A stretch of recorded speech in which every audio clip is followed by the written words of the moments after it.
Seja bem-vindo a mais um podcast do Diversitando Colore Afro.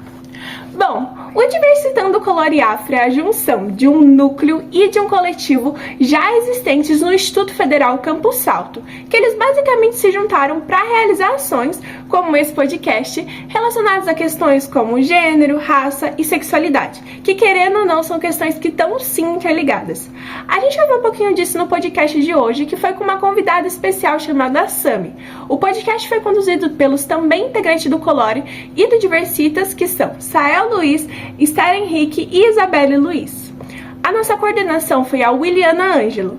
Bom, eu também sou integrante do Colore e do Diversitas e me chamo Ana Vitória. E eu recomendo demais esse episódio porque tá muito legal e você pode aprender muito vendo ele. Então é isso, gente. Espero que vocês gostem e fiquem com o episódio.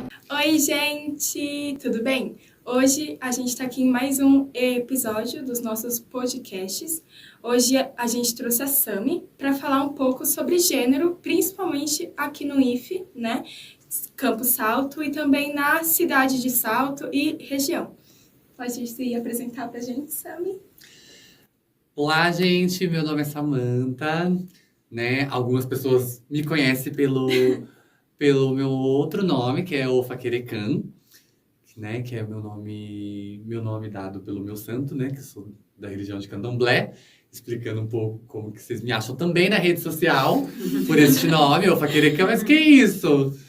É o nome dado quando a gente renasce no santo. Então, sou estudante de letras aqui no Instituto Federal, né? Uma mulher trans, preta, ativista, artista, sobrevivente, lutadora. Assim, a gente vai vivendo e é isso. Estou aqui para agregar a todos vocês. Fechou, gente. Segue o nosso papo que rolou. Obrigado. Tá muito bom, viu? Cheio de aulas e aulas e aulas que a Sami é braba. E é isso. Vou achar que eu sou brava mesmo. Como que foi o começo da sua trajetória na arte? Trágica. Como foi o início da minha trajetória? Sim. Bom, eu comecei fazendo... Eu vi em Salto, não tão muito tempo atrás, vamos falar a verdade, mas eu tinha em torno de 12 para 13 anos, eu vi um anúncio no jornal, escrito que uma oficina de teatro gratuita por um grupo de teatro que era de Itu, Legal. que ele ia dar ali aonde é agora a Ponte Pêncil, antigamente era um restaurante desativado, e aí aquele espaço ia ser usado para as oficinas. Ia ser 4 semanas de oficina. No seu USP? Não, lá na Ponte Pêncil. Na Ponte Pêncil. Do lado da Ponte Pêncil, agora que é onde é uma feirinha, Sim. era um espaço que era um restaurante muito antigo, desativado, ficava um espaço vazio mesmo ali. E aí foi utilizado para dar essa oficina. Eu entrei nessa oficina, fui convidada para entrar para o grupo para apresentar uma peça chamada Morte Vida Severina, que era no curta teatro que tinha, um festival de curta teatro que tinha em Salto, não tem mais. E a gente participou e eu fui dando continuidade a isso, mas até então sem ter transicionado como menino. E daí, depois de um tempo, eu fui ainda atuando até os 17 anos. Aos 17 anos, eu comecei a ficar mais andrógena por causa da hormonização. E foi quando eu transicionei de vez. E aí eu encontrei algumas barreiras, algumas pessoas falando pra mim que não existiriam travestis atrizes. E aí eu acreditei. Naquela época, desisti, porque o que eu queria mesmo, o meu desejo maior mesmo, era ser quem eu era, que era ser mulher, ser trans. E não importava o preço que eu teria que pagar para isso. E então eu só fui, não olhei para trás e fui deixando um arrastão de coisas. Mas assim, o primeiro contato com a arte foi como atriz. Aí, eu só retorno para a arte de volta 10 anos depois. Nossa. 10 anos depois. Nesse período eu fiquei nesse grupo chamado Metamorfose, depois eu passo para as mostras estudantis, aí eu fiz Saltimbancos, Genro que era Nora, entre outras peças que foram premiadas na época. Mas aí eu dou uma pausa. Acontecem muitas coisas na minha vida nesse período. E eu retorno 10 anos depois, aos 26, 27 anos, mais ou menos, num outro grupo que existe até hoje em Salto, chamado Grupo Falta Espaço, Farsa Dentro. E aí foi acontecendo coisas, até chegar hoje, que eu sou bailarina da CIA Faces Ocultas de Dança de Salto, que era algo totalmente inusitado, que eu não esperava. Mas uma coisa foi levando a outra. Como atriz, vai levando as outras vertentes, né? Sim. Então, eu tive que cantar numa determinada peça. Então, entrei no conservatório daqui de Salto. Fiz canto por um tempo. Não concluí. Mas cantei nessa peça. E depois, por conta de um projeto onde falava de Madame Satã. E aí eu entrei nesse projeto do PROAC, achando que ia fazer uma cena, mas era só bailarinos. Aí ganhei uma bolsa no Faces Ocultas Cia de Dança, na escola Faces Ocultas Cia de Danças, até o meu desenvolvimento ser muito maior do que eu imaginava, porque você começar a dançar balé contemporâneo a partir dos 30, eu já tinha 32, né? Então, assim, não sabia o que era plié, não sabia pôr a perna na barra, você entendeu? Não sabia o que era. Então, o meu desenvolvimento foi muito rápido. E aí, eu comecei a participar junto com a companhia, até realmente ser convidada pela companhia. Hoje, eu sou a primeira, até hoje, e única bailarina trans da CIA Faces Ocultas de Dança. E provavelmente, ainda não tenho certeza, mas pelo que eu tenho visto, a CIA Faces Ocultas de Dança, no estado de São Paulo, é uma das únicas que tem uma bailarina trans. Você entendeu? E talvez tenha pouquíssimas companhias com uma bailarina trans no Brasil inteiro. Você entendeu? Não tem.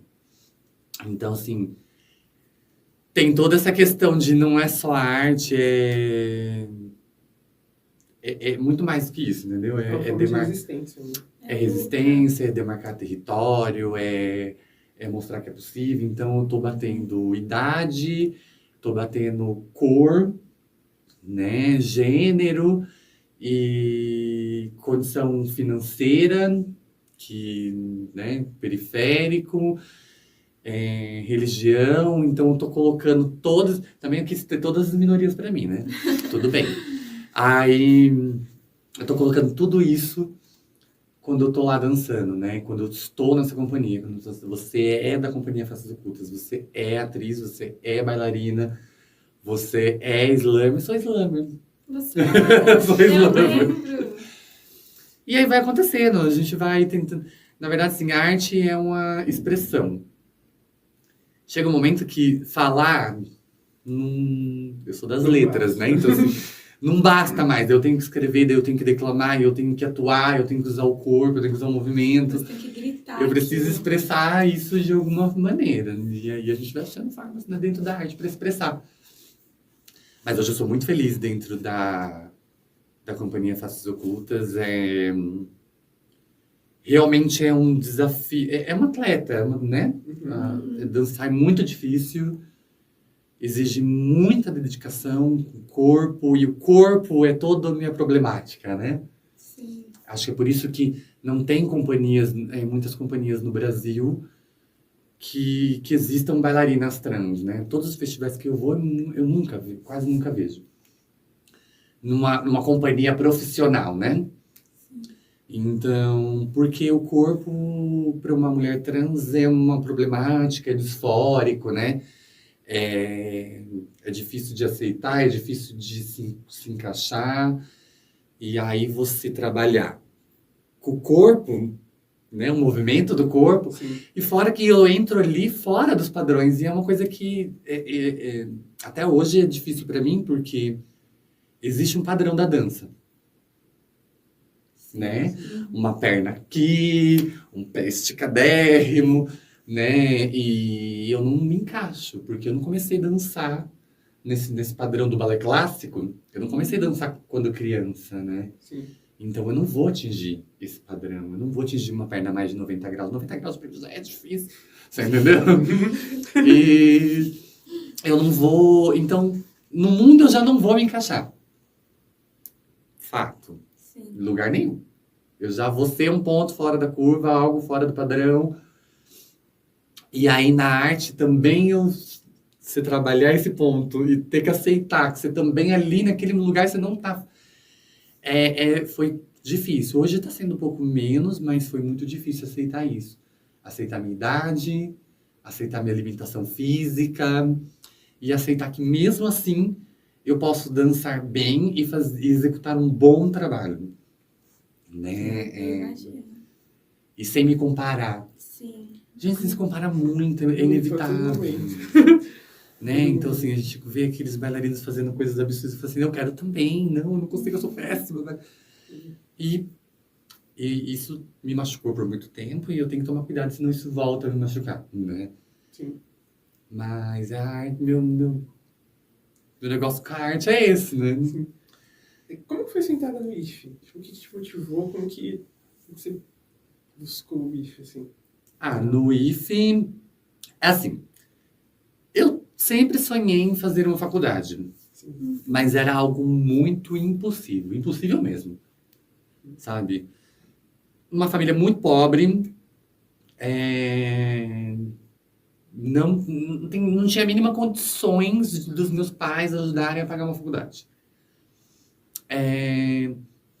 Eu saio da escola com 17 para 18. Na verdade, eu repeti 2 vezes o terceiro ano do ensino médio, porque eu já estava indo para um caminho...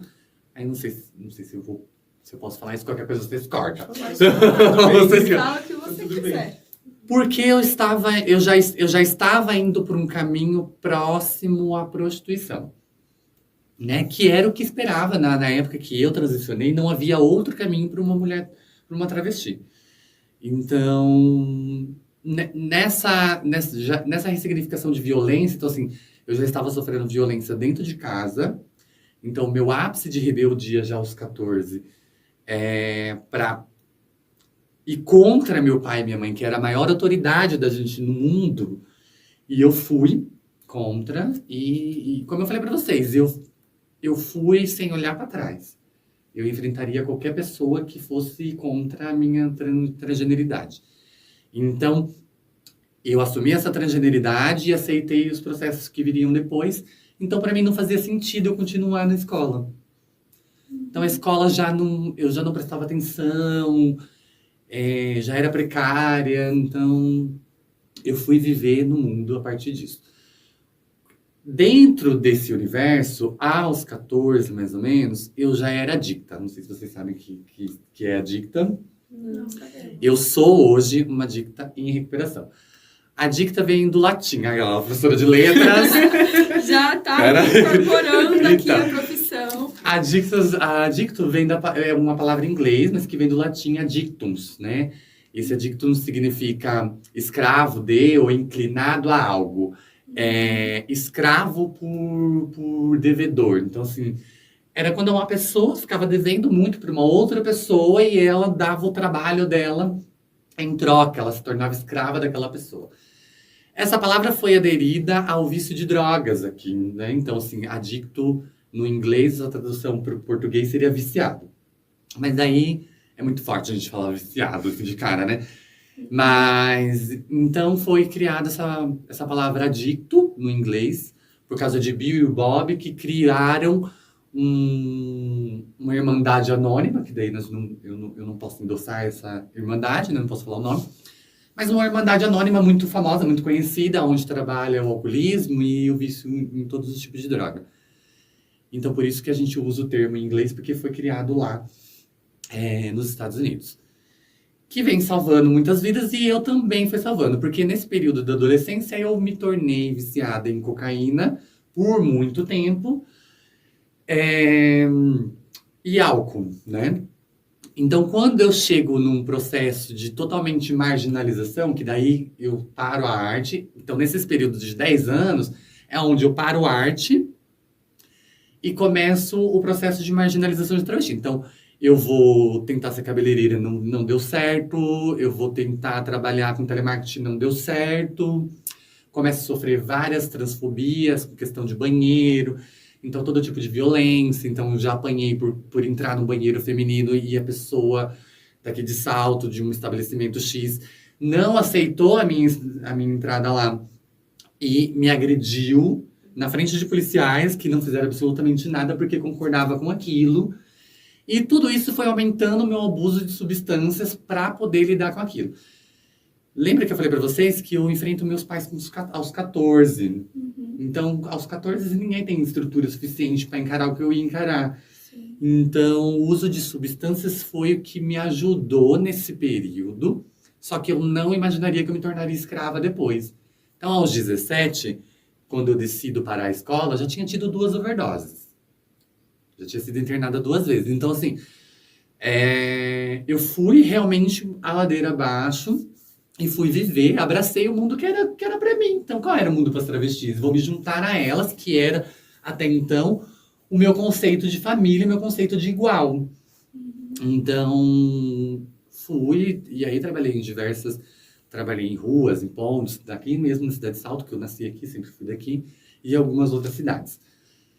Quando eu decido parar e sou apresentada a essa Irmandade Anônima, e aí já não aguentando mais todo o sofrimento e caos dessa vida, foi me proposto que eu parasse para que eu fosse uma adicta em recuperação. Por que em recuperação? Porque essa luta contra o vício é eterna.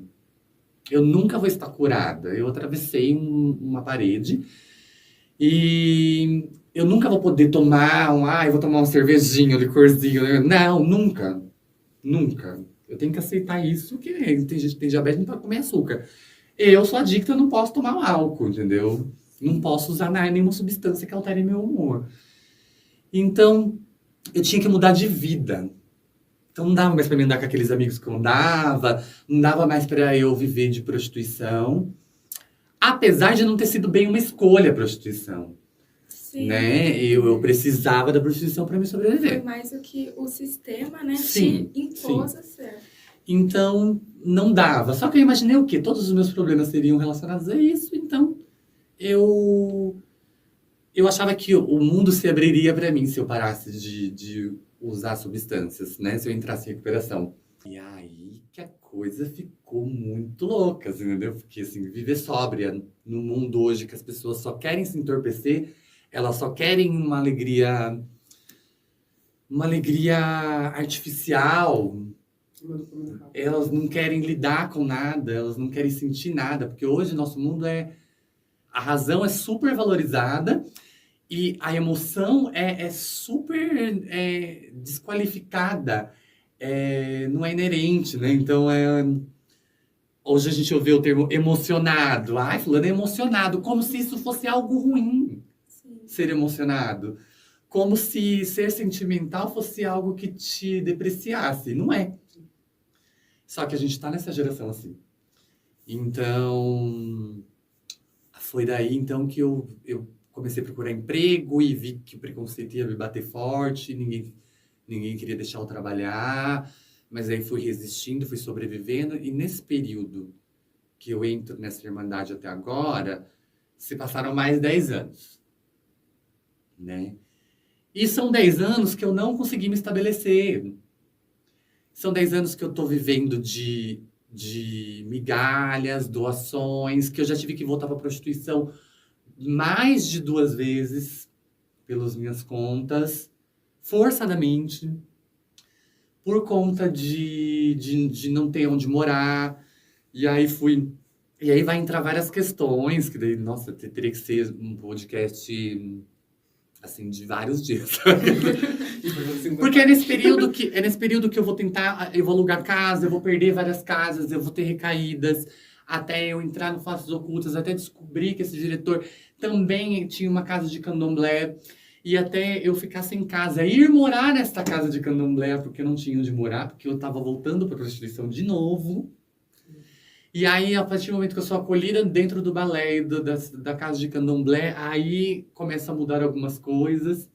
né? Hoje sou feita no santo, sou, né, filha de Oxóssi Yansan.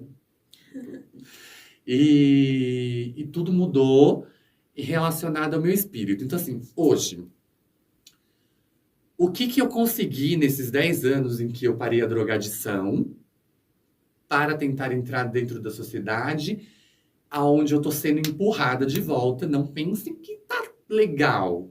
Não tá. Você entendeu? Eles não me querem na sociedade. Eles não me querem em lugar nenhum.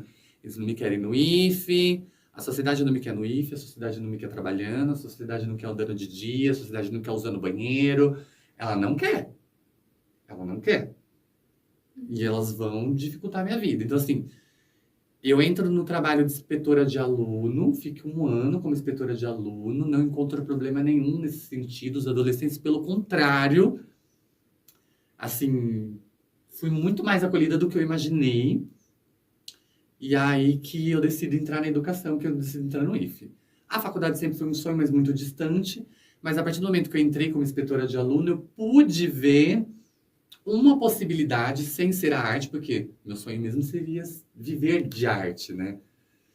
Mas imagina, nem os gêneros conseguem. Então, eu falei, talvez essa profissão seja algo que eu vá conseguir fazer com amor. E aí foi quando eu fiquei sabendo dos processos seletivos que teve no IFE, e passei nesse processo seletivo, e aí entrei para a faculdade de letras, aonde seria o sonho. Não era a minha primeira escolha, letras, mas era a porta que estava se abrindo. Não tem muito como ficar escolhendo, sabe? Era a porta que estava abrindo, era essa, então eu entrei. Então, para eu entrar no IFE, foi através disso, né? Através de... E eu descobri muito tempo depois, que quando o IFE já mudou para cá, uma amiga que comentou sobre isso quando eu estava trabalhando de inspetora. E pense, nesses 10 anos que eu tô falando para vocês, eu trabalhei de inspetora. De inspetora e dentro de um supermercado. Dentro desse supermercado, eu sofri todas as transfobias possíveis, inclusive a do banheiro, até o ponto que eu processei esse supermercado, ganhei o processo, até hoje é uma rede famosa aqui em Salto. E... Então é sempre assim, sabe? Ai, consegue um emprego, eu tenho que processar, eu tenho que gravar, eu tenho que estar alerta, É sempre uma sabe? luta. E aí não tem um lugar que eu não vá sofrer transfobia. E aí hoje eu achei que estaria melhor a minha vida. Então o que eu falo assim, nessa época que eu entro, que eu vou ser acolhida pela Casa de Santo, eu não tinha nada pra fazer. Tipo, não tinha que fazer em relação ao dinheiro. Não tinha pra onde ir. Perdi a casa um monte de vezes, porque daí eu consegui um emprego, erguia tudo, perdi o emprego, demorava 2 anos para conseguir outro emprego. Então, eu sabia que a faculdade seria o único meio de eu conseguir estabilidade. Vou fazer licenciatura, porque ninguém quer ser professor hoje, óbvio, porque, né, tá bem difícil ser professor hoje. Então, as profissões, olha só o que eu tô dizendo, as profissões que ninguém quer são as profissões que vão aceitar travestis. E quando eu vou escolher uma faculdade, uma carreira, eu tenho que pensar nisso. Porque se eu escolher uma carreira aonde os cisgêneros querem, eu não vou ter chance. E aí eu vou ter agravante porque eu sou preta, eu vou ter agravante porque eu não tô no padrão, eu vou ter agravante porque eu sou uma transexual que não tem passibilidade. Então as pessoas me olham e percebem que eu sou trans. Então, tudo isso vai ser um agravante que não vai me deixar entrar. Então, sabe, entendeu? A gente não tem realmente escolha, é uma luta constante. E quando eu entrei na licenciatura, eu cuidei primeiro do meu espiritual, que era a única coisa que tinha pra cuidar. Eu falei assim, vou abrir mão, porque eu vou ficar louca, vou cuidar do espírito e vamos estudar. Aí imaginei eu, do 4º semestre de letras, eu já estaria trabalhando. Então, encontrando uma outra barreira. Você entendeu? Primeiro, eu fui recusada em todas as escolas particulares de Salto. Todas. E todas assim. Converso com uma moça do RH, tá tudo certo para você começar Sei lá, eu fiz a entrevista na segunda, tá tudo certo pra você começar na quarta.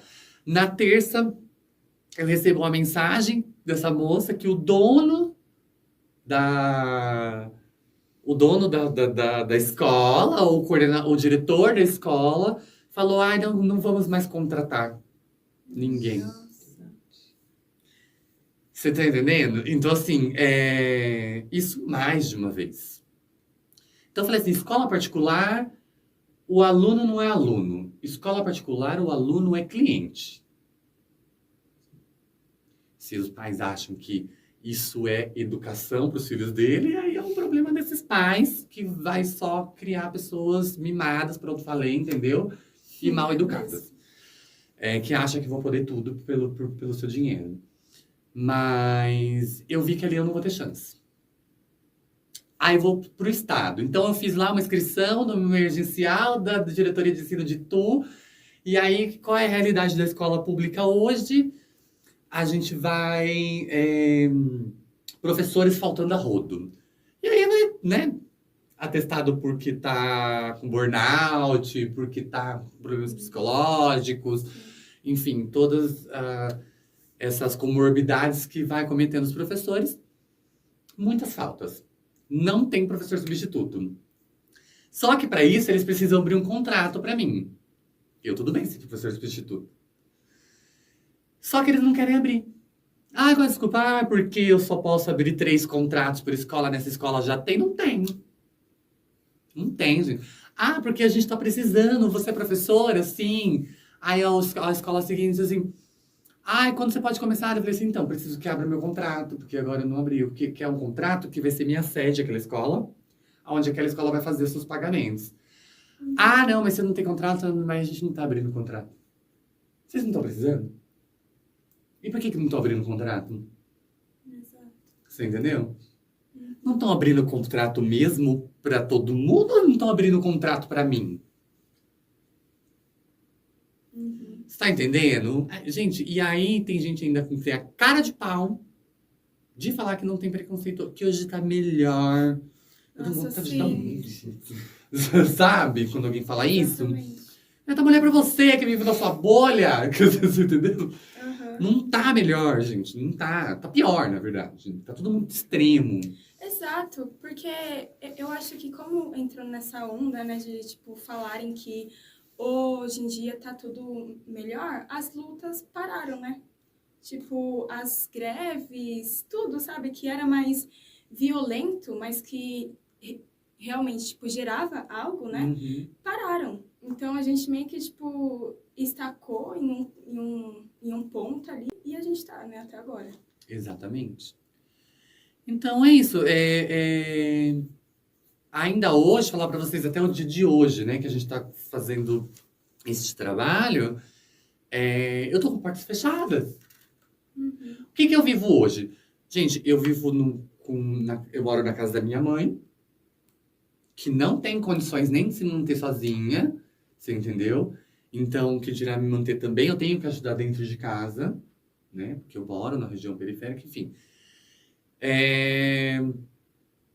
E aí, eu tenho que ajudar ela com auxílio, e ainda bem que tem auxílio, que seria o auxílio do Instituto Federal, e um estágio do PIBID, que ainda bem que eu consegui, eu sou pibidiana, e através disso eu consegui um estágio numa escola pública, então eu faço o estágio e aí ganho um valor mínimo lá, que assim, não dá assim, comprar um shampoo.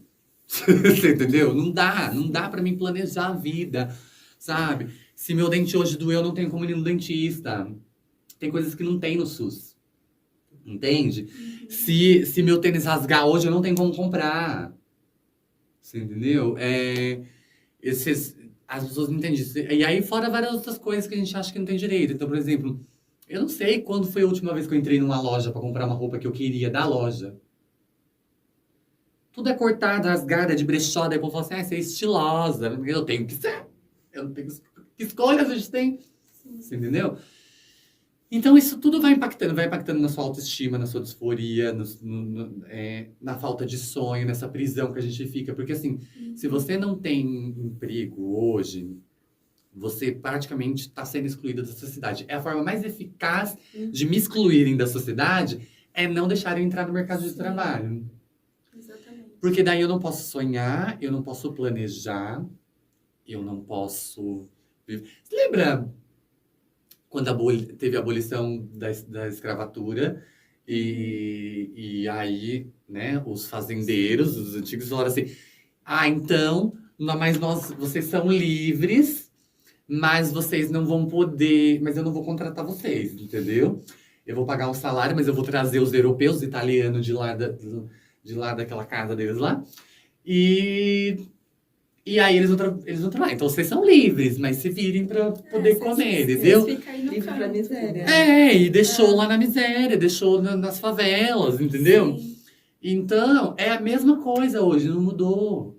Então, assim, pela lei, você é livre. Pode ser travesti, pode ser trans. Mas eu vou te matar de fome, você entendeu?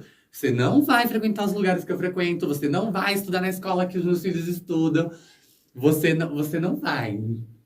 Você pode ser o que você quiser, longe de mim. Sim. Você entendeu?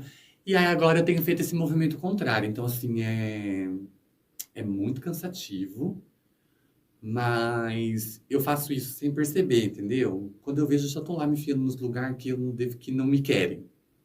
Então, assim, a dança não é pra você, tô na dança. Você entendeu? E aí eu me lasco inteira, choro e sofro todos os tipos de sofrimento. Mas tô lá, entendeu? Não, volto de novo. Aí eu descanso, choro. Tudo bem, vou de novo. Vou me inscrever naquela vaga da escola particular, sabendo que eles não vão deixar eu entrar. Mas eu quero... Quando eu vejo que eu tô fazendo isso, talvez isso também me sustente. E eu também tô vendo uma forma política. Com certeza. Estudando a educação hoje, eu vejo que a educação não é... Tá muito longe de ser algo ideal. Sim. E vai me amarrar como professora.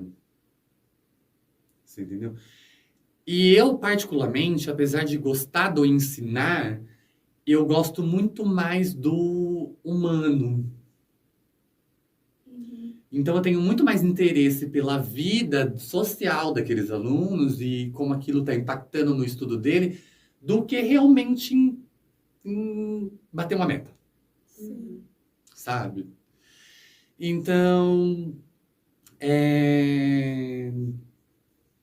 como professor, eu vou ter que seguir as regras da BNCC, eu vou ter que fazer tudo conforme tá falando lá. E às vezes a área política tem me atraído de certa forma. Porque, gente, eu tô praticamente sobrevivendo há muito tempo. Então, assim, metade da minha vida, eu tenho 36 anos hoje.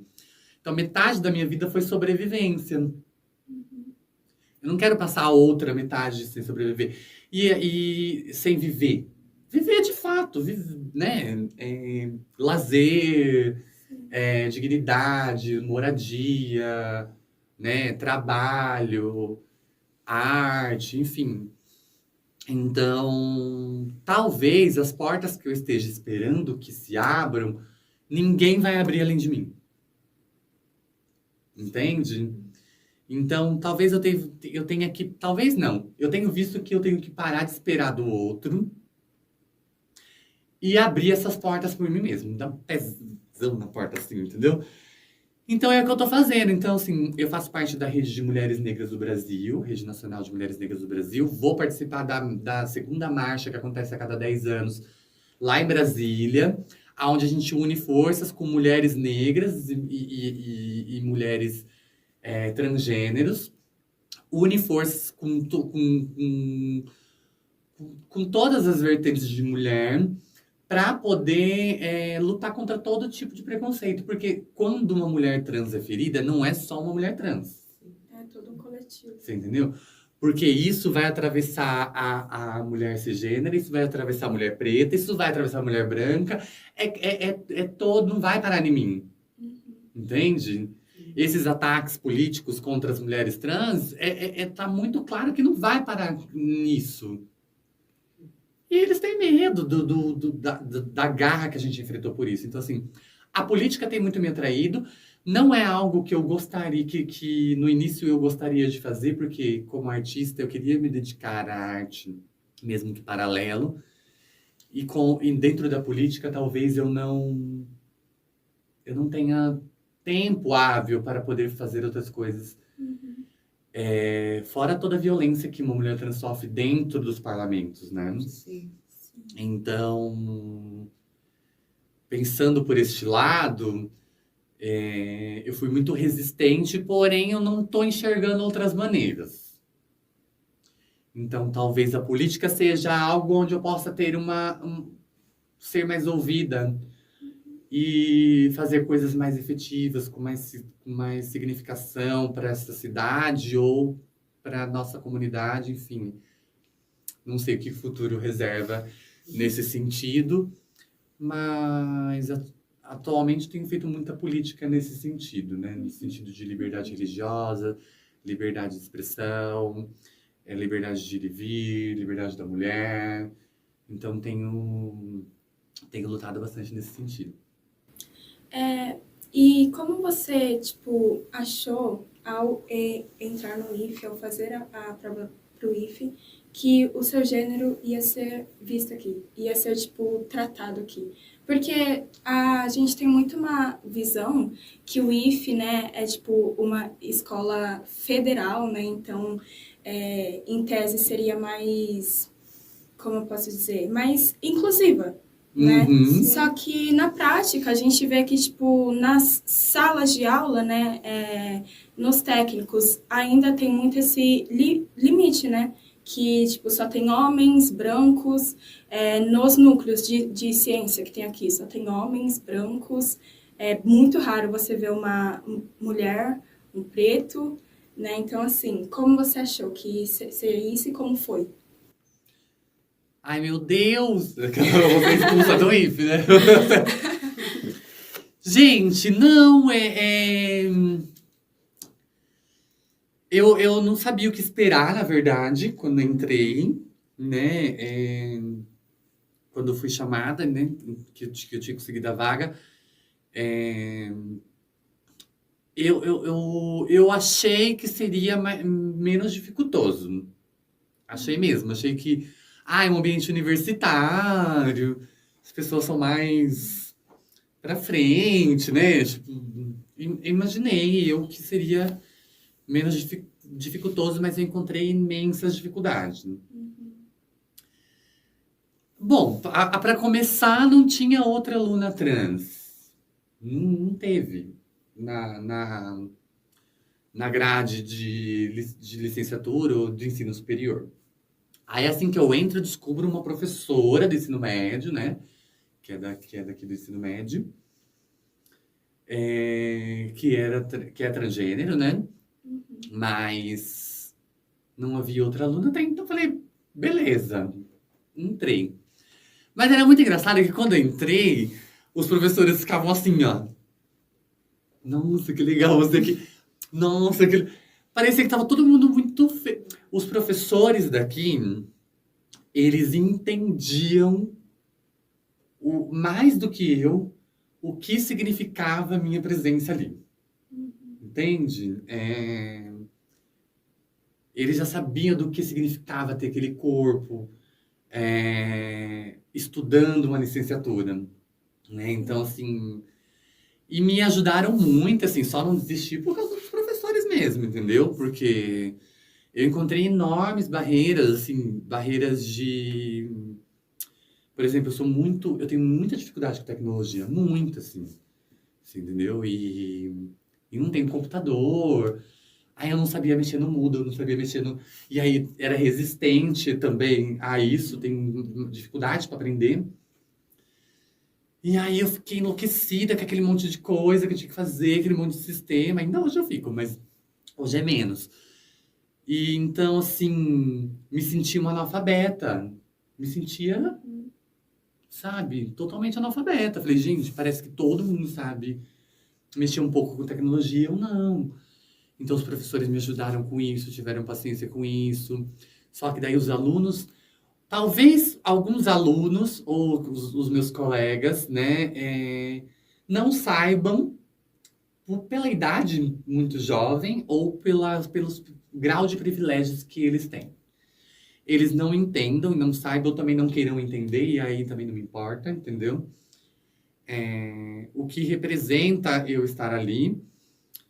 E também não queriam me ajudar nesse sentido, entendeu? Tipo, sabe quando você vai tentar ensinar a avó a mexer no Instagram? Você fala assim, como que você não sabe fazer isso? Era meio que assim, sabe? Então aquilo me deixou muito estressada, me deixou... E o primeiro sentimento que eu tive é, o que eu tô fazendo aqui? Tipo, esse não é o meu lugar, sabe? Porque é um sentimento que a sociedade coloca pra gente sentir, entendeu? Não é o seu lugar. Seu lugar é um trabalho braçal. Em chão de fábrica. Sabe? Chão de fábrica. Você não serve pro intelectual. E eu ficava com esse sentimento, sabe? Eu falei assim, gente, não vou conseguir. Talvez eu errei em vir pra universidade, sabe? E aí fui resistindo.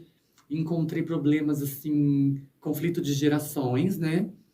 Então, alunos muito jovens, outros muito mais velhos, conflitos de cultura, porque como o IFE, os alunos não são do ensino de licenciatura superior, é muito mesclado, a gente encontra pessoas de todos os tipos.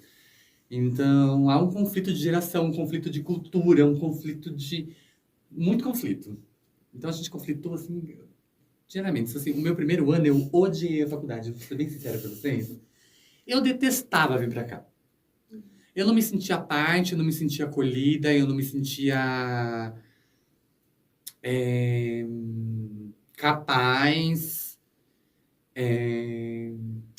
Parecia que eu tinha que me defender até dos meus colegas. Então eu tinha que... Eu não gostava mesmo, sabe? Eu não gostava. Eu fui empurrada, assim, por falta de opção mesmo, sabe? Que se eu parar, eu vou fazer o quê? E aí, hoje eu tenho gostado um pouco mais, mas ainda é conflituoso, ainda. Então, assim, a gente debate muito, a gente discute muito sobre temas transversais, a gente discute muito sobre questões culturais e algumas questões de opiniões que não são muito bem opiniões, as opiniões mesmo mascaradas de preconceito. Então, assim, eu me impus. Né? Até meu pai de santo, ele costuma falar pra mim assim, pelo amor de Deus, pega o canudo. Não fica militando dentro da faculdade, porque a gente precisa que você tenha o canudo, entendeu? Fica quieta, não fale nada. Então eu até tento. Sabe, eu até tento, tô assim, não vou falar, não vou me intrometer nisso.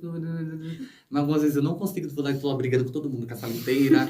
E aí com o professor, debatendo, não é assim, você não sabe. É que eu acho assim, gente, existem alguns assuntos em que vai mexer mais comigo do que outros. E eu não posso deixar que façam o que quer. Eu nunca deixei, porque eu vou deixar agora. Você entendeu? Então, assim, você vai falar sobre travestilidade, e aí você não é travesti, né? Então, assim, não vai falar. Simples assim. Tá certo. Sim. Exatamente. Se você não é travesti, você não vai falar, você vai ouvir. Você vai ouvir. Eu tenho uma opinião. Guarda. Não pedi. Entendeu? Eu não pedi. Mas eu não sou obrigada a entender. Não é mesmo. Mas se não é obrigada a entender, também não vai falar. Você entendeu? E acabou. E todo mundo segue sua vida, você entendeu? Antigamente eu queria que as pessoas entendessem. Agora eu quero que elas põe um pi aí. Entendeu? Não quero que elas entendam nada. Elas não precisam entender nada. Elas têm que me respeitar no espaço que eu tô como um ser humano, um corpo vivente ali. Entendeu? Não quero. E assim, não é quero, eu exijo. Eu exijo. Eu não tô pedindo um favor para estar na faculdade. Eu tô na faculdade, meu bem. Vai conviver comigo, gostando ou não. Não gosta, é problema seu. Você entendeu? Porque a gente agradecia, né? Antigamente eu agradecia. Nossa, porque fulano não tem preconceito, né? Não faz mais com obrigação. Exato. Não faz mais sua obrigação não ter preconceito. Oxe, agora tem que agradecer, porque tu não tem preconceito. Ah, te manca. É que nem a mulher que fala assim, nossa, meu marido... Ai, me ajuda em... Tem que agradecer, porque ele me ajuda em casa, ele lava a louça. Oxe, É o mínimo. agradecer o quê, gente? Então, assim, eu também parei de querer que as pessoas entendam, porque elas não vão entender, porque elas não são, elas não têm essa vivência. Há uma limitação no entender. Você entendeu? Então, mas vão respeitar.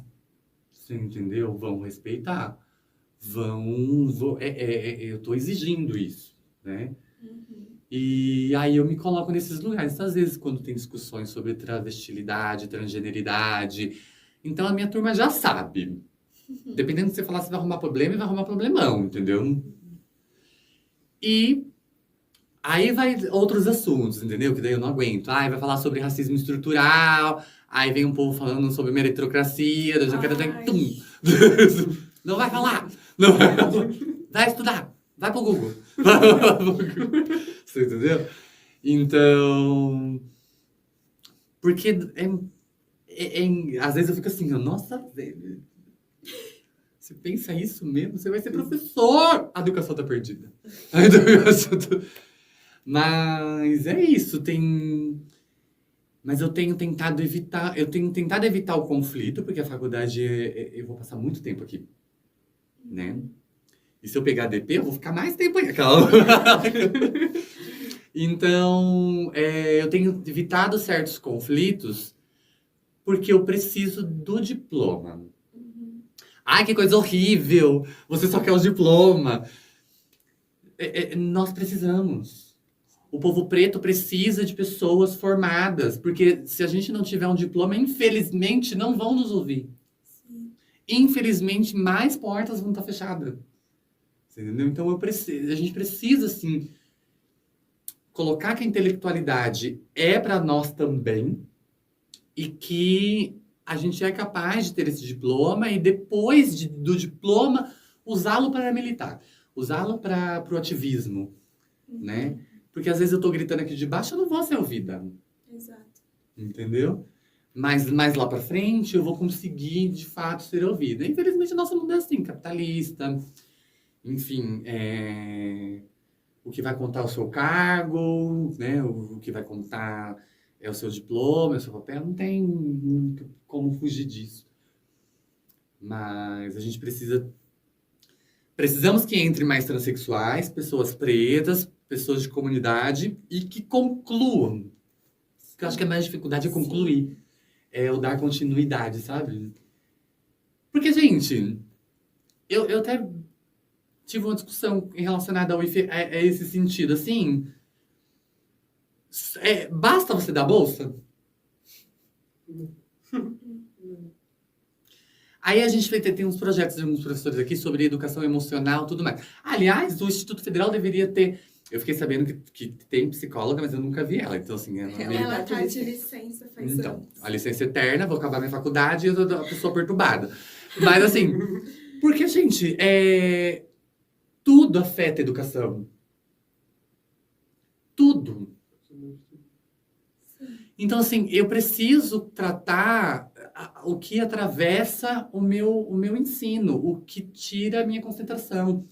Eu preciso tratar esse emocional, sabe? Eu preciso tratar o cansaço de uma pessoa que trabalhou o dia inteiro, depois tem que estudar. Eu preciso tratar uma pessoa que é mãe e que já cuidou dos filhos, cuidou dos filhos e ainda deixa os filhos com alguém para poder vir estudar. Eu preciso tratar uma pessoa cheia de traumas e ressignificado, que está começando a faculdade agora depois dos 40. Você entendeu? Eu preciso tratar a falta de emprego e a convivência com o auxílio e a fome a exclusão social, a falta de amor, né? O machismo estrutural, o racismo estrutural, a baixa autoestima. Então, assim, eu preciso tratar essas coisas, porque isso tudo vai impactar na hora de terminar a faculdade. Por que começa 40 alunos e se forma 5? É porque eles tinham dificuldade com o estudo? Não é com o estudo. O que atravessa o estudo é o social. É o social, então precisa sim, precisa no IFE ter, já mostra pra alguém, precisa ter uma psicóloga de plantão para os cursos superiores desse ensino, não só para o nível médio, mas também principalmente para o ensino superior. Pessoas que até hoje passaram uma vida toda e não tiveram acesso a um psicólogo, não tem dinheiro para gastar com uma terapia. E o SUS está abarrotado. Sim. Você entendeu? E essas pessoas precisam ser ouvidas. Se isso realmente existisse de fato, essa reversão, essa retenção de aluno, se formaria muito mais do que está se formando hoje. Seguraríamos mais o nosso povo preto, seguraríamos mais as mulheres, seguraríamos mais as pessoas periféricas, seguraríamos mais as travestis. Faziam com que elas concluíssem de fato, se formassem de fato. E aí atraísse outras. Não adianta só jogar aqui, gente. Aí você pede um negócio do computador e aí a pessoa não tem na casa dela, não tem na internet. Tanto que uma vez eu cheguei aqui, eu briguei com eles e falei assim, eu não tenho computador, não vou fazer essa coisa, vou desistir da faculdade. Aí foi um grupo lá que tinha uns computadores aqui, que eles fazem do técnico, que eles fazem à vontade.